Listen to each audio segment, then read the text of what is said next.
आज तो सुबह सुबह किस्मत खुल गई हमारी। Thank you. वाह, सबसे ज्यादा किस्मत खुली है स्टील के गिलास से।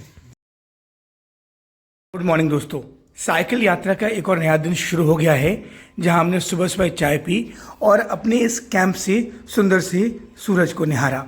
हम रात में इस पेट्रोल पंप पे रुके हुए थे, पिछले ब्लॉग में मैंने आपको बताया। एंड हम माल बाजार से आगे निकल गए। माल बाजार एक टाउन है वेस्ट बंगाल का, जो कि काफ़ी अच्छी सी जगह है। यहाँ पर क्योंकि हम पहाड़ से उतरे हैं तो हमने अपनी ज़रूरत का सारा सामान खरीदा और फिर से बैग पैक कर लिया, क्योंकि यहाँ से हमें एंटर करना था भूटान की तरफ। ये आप देख सकते हैं माल बाजार है, पूरा मैदानी इलाका है। और यहाँ से निकलते हुए, चूँकि हम मॉर्निंग में निकल गए थे, सो बाज़ार अभी खुला नहीं है। और आगे चल के हमें काफ़ी अच्छे अच्छे टी गार्डन्स मिलने वाले हैं। ये देखिए चौराहे का मेन टेम्पल है और सुबह सुबह लोग यहाँ पर साइकिल चला रहे हैं। सो ये देखने में काफ़ी अच्छा लगता है, क्योंकि जब आप साइकिल से ट्रैवल करते हैं और सुबह सुबह आपको ऐसे लोग मिल जाते हैं जॉगिंग करने के लिए, वॉक करने के लिए। और ये देखिए, ये भाई साहब सुबह सुबह बेचने के लिए निकलते गए हैं। लावा यहाँ से लेफ्ट साइड जाएंगे तो 54 किलोमीटर है। चालसा, जो कि अगली जगह में मिलने वाली है, एक छोटा सा गांव, जो कि यहाँ से 7 किलोमीटर है। और सुबह सुबह देखिए गायें किस तरीके से एक दूसरे से प्यार कर रही हैं। और जैसे ही हम ये क्रॉस करते हैं तो हमें मिलता है वापस से वही हाईवे जहाँ से हमने कंटिन्यू किया था। और थोड़ा आगे न्यूरा बढ़ने पर हमें मिलता है न्यूरा ब्रिज। और जैसा कि आपको पता है इस ब्रिज का नाम न्यूरा है, तो इस रिवर का नाम भी न्यूरा नदी होना चाहिए। और ये नदी बेहद खूबसूरत है, क्योंकि देखिए आप इसका क्लीन वाटर है, क्योंकि यहाँ पे पोल्यूशन कम है और पूरी पहाड़ियों के बीच से निकली हुई है। तो ये नदी देखने में काफी खूबसूरत लगती है। हमने ब्रिज क्रॉस किया है और जैसे ही हम थोड़ा सा आगे बढ़ते हैं हमें दिखती है बस्ती। और यहाँ के घर भी हमें ठीक वैसे दिखने लगते हैं जैसे हम दार्जिलिंग से पहले दिख रहे थे, क्योंकि यहाँ पे बारिश भी होती है और ये टी गार्डन वाला पूरा स्टेट है। इसीलिए यहाँ पर आपको घर जो दिखेंगे उनकी छत आपको इसी तरीके की दिखेगी। बहुत कम छत की आपको जो प्लेन छत है वो दिखेगी।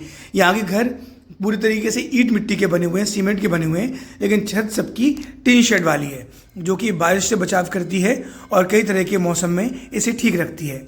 रास्ते भर हमें ऐसी सुंदर सुंदर सी नदियाँ, वो देखिए वो रेल ब्रिज है सामने से, यानी रेल ब्रिज, और जो रोड है हाईवे वो साथ साथ चल रहा है, जो कि अभी गुवाहाटी तक जाएगा, जहाँ की हमें आगे पहुँचना है। इस पूरे एरिया को नॉर्थ बंगाल कहते हैं। जैसे आपको पता ही, यहाँ की सीएम ममता बनर्जी हैं, तो उनके बड़े बड़े होर्डिंग्स लगे हुए हैं और ये पूरा मैदानी इलाका है। कि अब चाय पिए हुए 2 घंटे हो गए हैं और 2 घंटे से हम लगातार साइकिल कर रहे हैं। सो यहाँ पर हमें एक छोटी सी मार्केट मिली है, एक टाउन सा है चालसा, जो कि 7 किलोमीटर बाद था। सो अब हमने यहाँ पर अपने लिए ये ब्रेकफास्ट ऑर्डर किया है, जो कि पराठा है। और आपको बता दूं कि यहाँ की जो मुख्य खेती है वो धान की खेती है। देखिए आप यहाँ पर जैसे हम निकले तो ये छापामारी वाइल्ड लाइफ सेंचुरी वाला इलाका है, जहाँ पर लोग धान की खेती कर रहे हैं। और इस पूरे इलाके में थोड़ा सा सेंसिटिव है, क्योंकि ये वाइल्ड लाइफ सेंचुरी है। सो हमें उसी हिसाब से इस पूरे एरिया को क्रॉस करना है। हालांकि उतनी टेंशन नहीं है यहाँ पर, फिर भी 0.1% चांस हमेशा रहता है जब भी आप वाइल्ड लाइफ सेंचुरी में एंटर कर जाते हैं। और काफ़ी थोड़ा सा सुनसान सा एरिया मिला था। और गुवाहाटी यहाँ से, जैसा कि साइन बोर्ड पे लिखा हुआ है, 435 किलोमीटर बता रहा है। और ये कुछ लोकेशंस हैं, जालौंग, बिंदु और जलढाका, जो कि 23 किलोमीटर है यहाँ से। खैर हमें वहाँ नहीं जा रहे हैं, अभी हम छापामारी वाइल्ड लाइफ सेंचुरी नहीं जा रहे हैं। अगर आप यहाँ पर ट्रैवल आए तो आप बाय टर्न लेके जा सकते हैं। खैर हमें सीधे जाना है, सो हम यहाँ से सीधा टर्न ले रहे हैं आगे की तरफ, यानी हम अपनी जो हाईवे की जो हमारी अभी जर्नी है उसको हम कंटिन्यू करने वाले हैं। और खुनिया मोड़ से आगे बढ़ने के बाद ये कुछ लोकेशंस हैं जो हमें आगे मिलने वाली है। अलीपुरदौर 105 किलोमीटर है यहाँ से। और कुछ लोग जंगलों से अपना जो भी अपना मजदूरी के लिए सुबह सुबह निकल रहे हैं जंगल की तरफ साइकिलों से। सो आपको मैं पहले बता चुका हूँ कि झारखंड वाला जो इलाका है या पश्चिम बंगाल है, यहाँ पे साइकिल का बहुत यूज़ होता है। उड़ीसा भी इसमें शामिल था और लोग सुबह सुबह अपने गौवंश को चराने के लिए भी निकल रहे हैं। और अगेन ये सुंदर सी ब्यूटीफुल सी नदी हमें दिख गई है और हमने यहाँ पर थोड़ी देर बैठ के आराम किया, क्योंकि जब आप ट्रैवल करते हैं तो प्रकृति को पास से निहारने का यहाँ मौका मिलता है और काफ़ी सुंदर सुंदर नज़ारे आपको देखने के लिए मिलते हैं। और ये पश्चिम बंगाल की और संपूर्ण भारत के कुछ श्रेष्ठ कवियों के स्टैचू लगे हुए हैं, जिसमें कि कविगुरु रविंद्रनाथ ठाकुर का भी स्टैचू है। हालांकि लोग इन्हें रविंद्रनाथ टैगोर के नाम से ज़्यादा जानते हैं। और ये टर्न अंदर की तरफ जा रहा है। खैर हमें हाईवे नहीं छोड़ना है, हम यहाँ से बिल्कुल सीधे बढ़ेंगे। ये एक चेक पोस्ट है। ये पूरा रास्ता हमें एकदम खुला खुला मिल रहा है, पहाड़ों पर जहाँ काफ़ी कंजेस्टेड होता है, और यहाँ देखिए एकदम खुला खुला मिल रहा है। सो देखकर काफ़ी अच्छा लग रहा है, क्योंकि सिक्किम में हम पिछले 10-12 दिन से थे। और देखिए अगेन यहाँ पर धान की फसल लहरा रही है। और जैसे हम थोड़ा सा आगे बढ़ते हैं, देखिए जैसा कि मैं आपको बता रहा था, टी एस्टेट्स मिलने शुरू हो गए हैं, यानी चाय की पत्ती के बागान। हाँ, आपको हाईवे के दोनों तरफ चाय के बागान मिलेंगे। देखिए लोगों के घरों के पास लोग कपड़े भी सुखा रहे हैं। तो यहाँ की जो मेन जो खेती है वो चाय की जो पत्ती है उसे उगाई जाती है। और ये कुछ आने वाली लोकेशंस हैं जहाँ पर हमें जाना है। और तेलीपारा यहाँ से 23 किलोमीटर है। और एक चीज़ आपको मैं और बता दूं, मैं भले ही साइकिल से ट्रैवल कर रहा हूँ पूरा इंडिया, 365 डेज में पूरा देश घूम रहा हूँ, लेकिन आप इस एरिया की जब ट्रेन से जर्नी करेंगे गुवाहाटी तक की, तो आपको बहुत सारी टी एस्टेट्स मिलेंगी, यानी चाय के पत्तियों के बागान। तो आप अगर ट्रेन से आएँ तो आपकी जर्नी बहुत कमाल होने वाली है। और ये देखिए लोग यहाँ पर इस तरीके से टोकरियों से, जो लेडीज़ हैं जेंट्स हैं, वो इस तरीके से यहाँ पर मजदूरी करते हैं, अपना सामान ले जाते हैं। यहाँ की एक टेक्निक है। हालांकि ये टेक्निक नॉर्थ इंडिया में नहीं दिखती। नॉर्थ इंडिया में लोग या तो पीठ पर या पूरा सिर पर भार रखते हैं, लेकिन यहाँ का थोड़ा सा डिफरेंट है। ये देखिए प्रॉपर टी एस्टेट वाला ये पूरा कैप्चर किया है मैंने आपके लिए। टी गार्डन्स, ये विनागुड़ी बस स्टैंड वाला एरिया है। और इसी के साइड में देखिए आपको दोनों तरफ आपको टी एस्टेट यानी चाय के बागान ही बागान नजर आएंगे। और आई एम सरप्राइज टू सी, ये देखिए इस तरीके से लकड़ियों के चेयर्स और ये टेबल्स बहुत पहले हमारे घर में हुआ करते थे, लेकिन अब ये कम देखने को मिलते हैं। और ये सब्जियों का बाज़ार, फिर यहाँ पर ये नॉनवेज भी बहुत ज़्यादा चलता है नॉर्थ ईस्ट की तरफ। सो ये उसकी सारी दुकानें हैं जहाँ से लोग सुबह सुबह खरीदारी कर रहे हैं। और बिनागुड़ी में एक रेलवे स्टेशन भी है जो कि आप टर्न लेके जा सकते हैं। और ये देखिए सुबह सुबह लोग अपने अपने कामों पर निकल रहे हैं। और किसी अगली डेस्टिनेशंस अलीपुरद्वार 72, कूच बिहार 93, गुवाहाटी 350 यहाँ से बता रहा है। और हासीमारा अब यहाँ से बचा हुआ है 35 किलोमीटर, जो कि हमारी आज की डेस्टिनेशन होने वाली है। और हासीमारा से ही हम टर्न लेके जाएंगे जयगांव, यानी भूटान बॉर्डर की तरफ। खैर पहाड़ पर तो हमने अपनी साइकिल को दुरुस्त कर लिया था, लेकिन यहाँ आते आते एक बार फिर से पंचर हो गई, क्योंकि साइकिलिंग बीस्ट के पास सारा सामान था और यहाँ पर जंगल का थोड़ा मतलब यहाँ पर कोई दुकान थी नहीं पंचर की। सो हमने एक बस स्टॉप पर अपनी साइकिल पंचर बनाने का फैसला किया, जहाँ से हम पानी लेकर आए।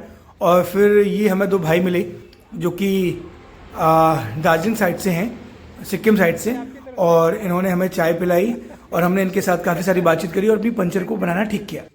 My name is Dominic. DOMNIK. Dominic. Ah, NIC, not K. Dominic. And your name? Saurabh. SAURAV. SOURAV. V. Okay. My name is Amit. मामला जब मेरे हाथ से भी बाहर निकल गया, उसके बाद हमने दिया प्रोफेशनल साइकिलिस्ट यानी साइकिलिंग बीस्ट को काम करने का मौका, और उन्होंने भी थोड़ा सा हाथ लगाया।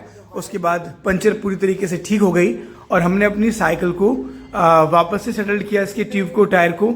और हम चलने ही वाले थे, कितनी देर में हमें एक भाई साहब मिल गए जो कि यूपी साइड से थे और 12 ज्योतिर्लिंग 4 धाम की यात्रा कर रहे हैं सादा साइकिल से, भूटान की तरफ से आ रहे हैं। 4 धाम ज्योतिर्लिंग इटावा से पूरा भारत, क्या बात है जनाब। कहाँ से सब्जियाँ? यूपी। और यूपी से। भाई साहब के साथ फिर हमारी लंबे समय तक बातचीत चली अपनी साइकिल को ठीक करते करते।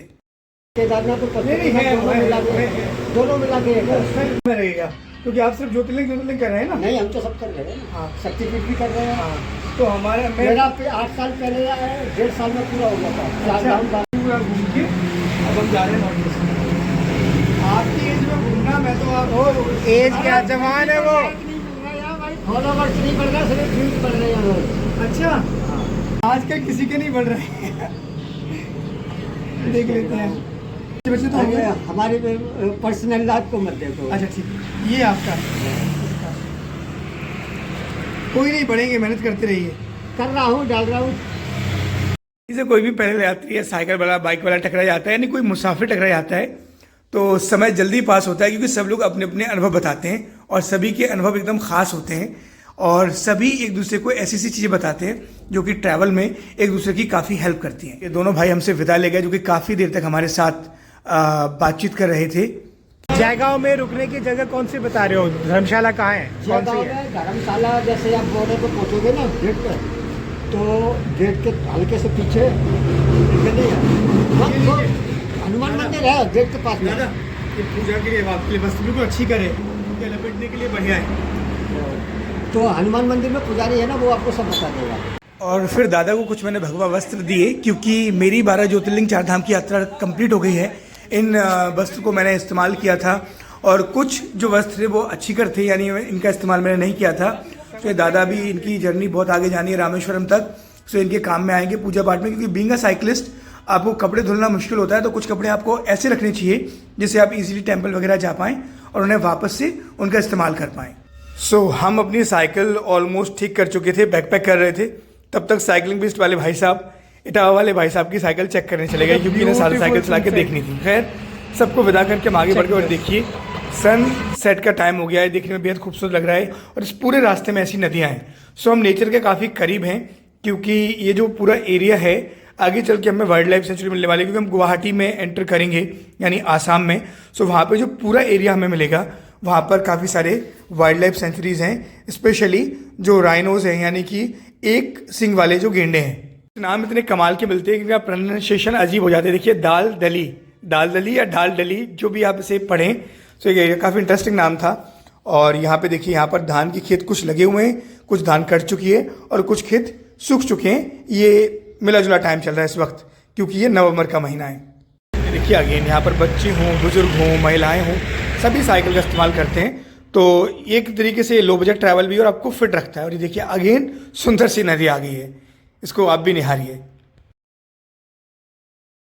और ये देखिए हमारा प्रवेश अलीपुरद्वार जिले की सीमा में हो गया है। जैसा कि मैंने आपको बताया था कि ये वेस्ट बंगाल में है, अभी हम चल रहे हैं और यहाँ से भी ये पूरा वाइल्ड लाइफ सेंचुरी शुरू हो गई। और जैसे जैसे आप असम की तरफ बढ़ेंगे आपको जो एक सिंग वाला जो गेंडा है, जो कि पूरी दुनिया में यूनिक है, जिसे भारतीय गेंडा के नाम से जानते हैं, वो हमें आगे देखने को मिलेगा।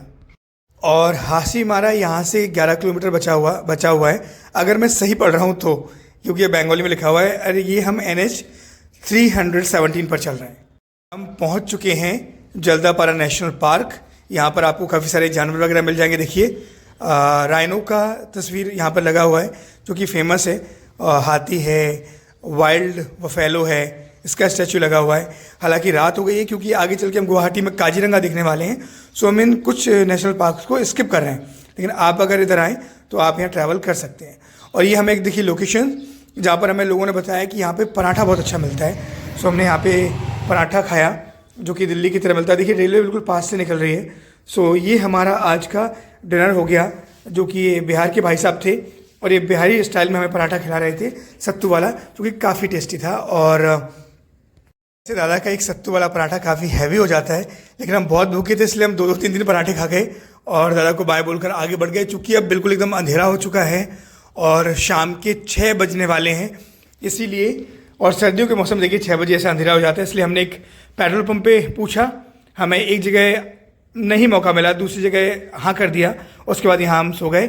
गाइस इस ब्लॉग में इतना ही। अगले ब्लॉग में हम आपको कराने वाले हैं भूटान की जर्नी। सो ध्यान से देखते रहिए।